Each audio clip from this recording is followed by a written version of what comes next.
जगन्नाथ रथ यात्रा को लेकर के पूरे देश में उत्साह है, चर्चा है। लाखों की संख्या में लोग इस यात्रा में शामिल होते हैं, लेकिन इसकी कुछ खास रस्में हैं, कुछ खास ऐसी बातें हैं जो आपको भी जाननी चाहिए। रथ यात्रा में पुरी के राजा जो हैं वो छेरा पन्हारा रस्म निभाते हैं। इस रस्म में क्या होता है कि वो सोने के झाड़ू से रथ के नीचे का हिस्सा साफ करते हैं। ये एक सदियों से चला आ रहा एक प्रथा है जिसे वहाँ के राजा निभाते हैं। वहीं जिस रस्सियों से उस रथ को खींचा जाता है उस रस्सियों के भी नाम होते हैं। 3 रथों को खींचने वाले जो रस्सी होते हैं और उसमें 16 पहिए लगे होते हैं, उसको खींचने के लिए रस्सियां लगी होती हैं। उस 16 पहियों वाले रथ का भी नाम है जिसे नंदी घोष कहा जाता है।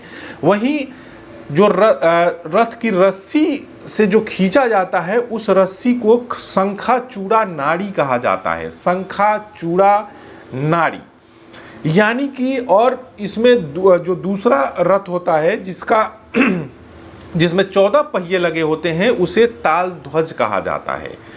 देखिए, ये सब चीज़ें आपको जाननी बेहद ज़रूरी है। रथ यात्रा के बारे में आप जानते सुनते वीडियोस देखते हैं, लेकिन ये सब भी जानना बेहद ज़रूरी है।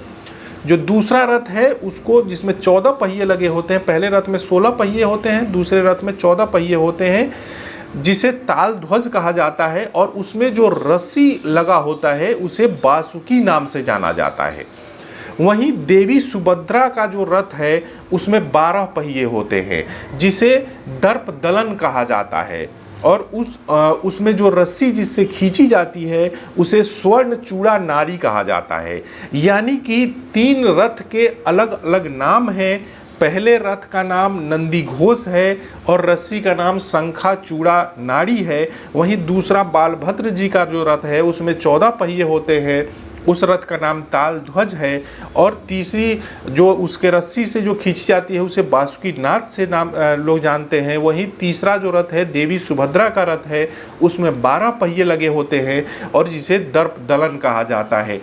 यानी कि ये जो पूरी रथ यात्रा निकलती है उसमें 3 रथ शामिल होते हैं। एक रथ में 16 पहिए, एक रथ में 14 पहिए, एक रथ में 12 पहिए। तीनों रथ के नाम अलग अलग हैं। तीनों रथ को जो रस्सियाँ खींचती हैं उन तीनों का भी नाम अलग है। यानी कि जो भगवान जगन्नाथ की जो यात्रा निकलती है वो इतनी बड़ी संख्या में लोग इसमें शामिल होते हैं, इतनी लोगों में उत्साह होता है कि उन रथों को इतना भव्य तरीके से सजाया जाता है। लोग का उमड़ा सैलाब भी बताता है कि लोगों की आस्था जो है भगवान जगन्नाथ में कितनी है। और लाखों की संख्या में लोग दूर दूर से पहुंचते हैं इस रथ यात्रा में शामिल होने के लिए। अभी तक आपने हमारे चैनल को सब्सक्राइब नहीं किया है तो कर लीजिए। धन्यवाद।